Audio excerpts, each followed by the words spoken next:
अरे भाग्यवान, मेरे जूते कहाँ रखे हैं? मुझे बाहर जाने में देर हो रही है। तभी मालती कमरे में आती है। ये रहे आपकी जूते। मैं इन्हें साफ करने के लिए ले गई थी। अरे वाह, तुम कितनी समझदार हो। मेरे बिना कुछ कहे ही सारे काम कर देती हो। तभी मालती झिझकते हुए रमेश से कहती है, सुनिए जी, आपसे एक बात कहूँ, बुरा तो नहीं मानेंगे ना? अरे नहीं नहीं, बेफिक्र होकर कहो। शादी से पहले मैं अपने मायके में नौकरी करती थी। मैं चाहती हूँ कि अब मैं फिर से नौकरी करना शुरू कर दूं। वैसे भी सारा दिन घर में बोर हो जाती हूँ। देखो मालती, तुम्हारे नौकरी करने से मुझे कोई ऐतराज नहीं है, लेकिन तुम्हें एक बात बता दूं, हमारे खानदान में आज तक कभी किसी औरत ने नौकरी नहीं की। फिर भी एक बार तुम माँ से पूछ कर देखो, अगर वो तुम्हें नौकरी करने की इजाजत दे देती है तो अच्छी बात है। रमेश वहाँ से चला जाता है। फिर उसी शाम मालती अपनी सास के पैर दबा रही होती है। तभी उसकी सास मालती से कहती है, अरे क्या बात है बहू, आज तो ठीक तरह से मेरे पैर नहीं दबा रही। किसी ख्याल में खोई पड़ी है क्या? मैं भी तो जानूं आखिर बात क्या है। अब दरअसल वो माँ जी। अरे हाँ हाँ बोलो, इतना सोच क्यों रही हो? माँ जी, अगर आप बुरा न माने तो मैं नौकरी करना चाहती हूँ। घर के काम करने के बाद मेरे पास काफी वक्त बच जाता है। मालती की ये बात सुनकर उसकी सास गुस्से में कहती है, अरे बहू, तेरी तबीयत तो ठीक है ना? आज ये कैसी बहकी बातें कर रही है? भला हमारे खानदान में आज तक कभी किसी औरत ने नौकरी की है जो तू नौकरी करने की बात कर रही है, हैं? अरे बहू, तू क्या रिश्तेदारी में हमारी नाक कटाना चाहती है? जितना जल्दी हो सके अपने दिमाग से नौकरी का भूत उतार दे, और अब जा, जल्दी से रसोई में जा, खाना बनाने का वक्त हो रहा है। मालती मन मार कर खाना पकाने के लिए रसोई घर में चली जाती है। अगले दिन, नमस्ते माँ जी, कैसी हैं आप?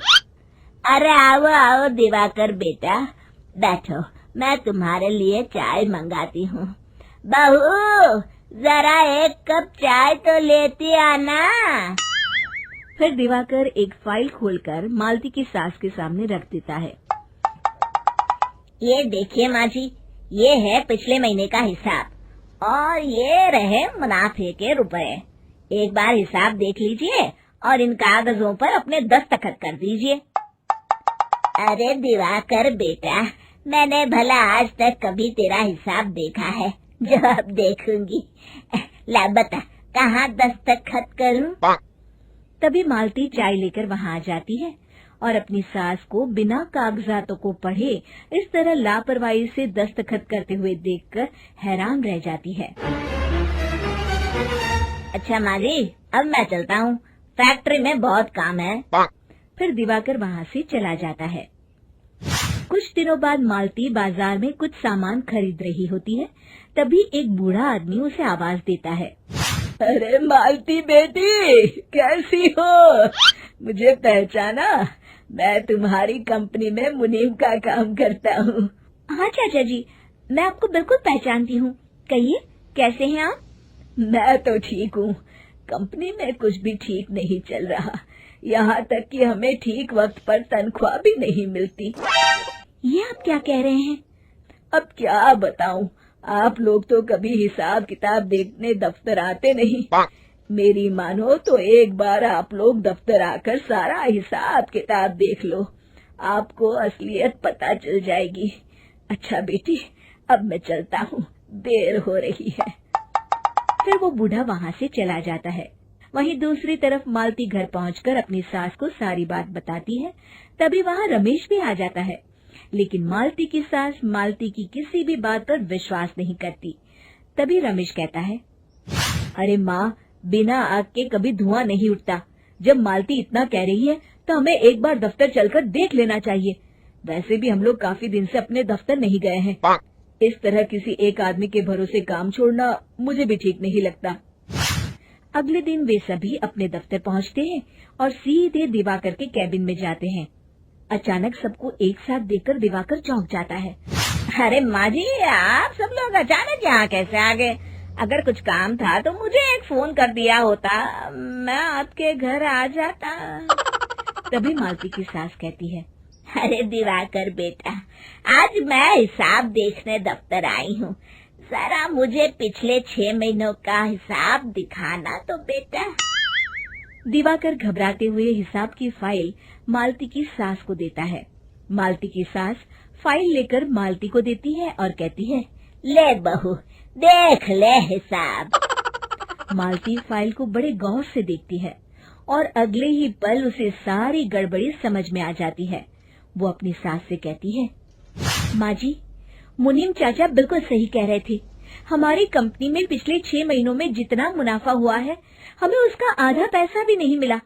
यूँ समझ लीजिए कि 1 रुपये में सिर्फ चवन्नी ही हमारे हाथों में आई है। मालती की बातें सुनकर मालती की सास गुस्से से दिवाकर को पूछती है, क्यों दिवाकर, मेरी बहू जो कह रही है वो सच है? दिवाकर समझ जाता है आज उसका भांडा फूट चुका है। वो गिड़गिड़ाते हुए कहता है, मुझे माफ कर दीजिए माँ जी, मैं पैसों के लालच में अंधा हो गया था। अरे वाह दिवाकर, तू तो एक नंबर का चोर निकला। इतने दिनों से मैं तुझ पर आंख बंद करके भरोसा करती रही और तू मुझे ही चुना लगाता रहा। अभी के अभी निकल यहाँ से और दोबारा अपनी शक्ल मत दिखाना। दिवाकर वहाँ से भाग जाता है। मालती की सास मालती को शाबाशी देते हुए कहती है, बहू, आज मैं समझ गई कि पढ़ाई लिखाई हमारी जिंदगी में कितनी जरूरी है। मैं बहुत किस्मत वाली हूँ जो मुझे तुझ जैसी बहू मिली है। शिक्षा, पढ़ाई लिखाई का इस्तेमाल सही जगह करके हम दुनिया में बहुत कुछ बदल सकते हैं।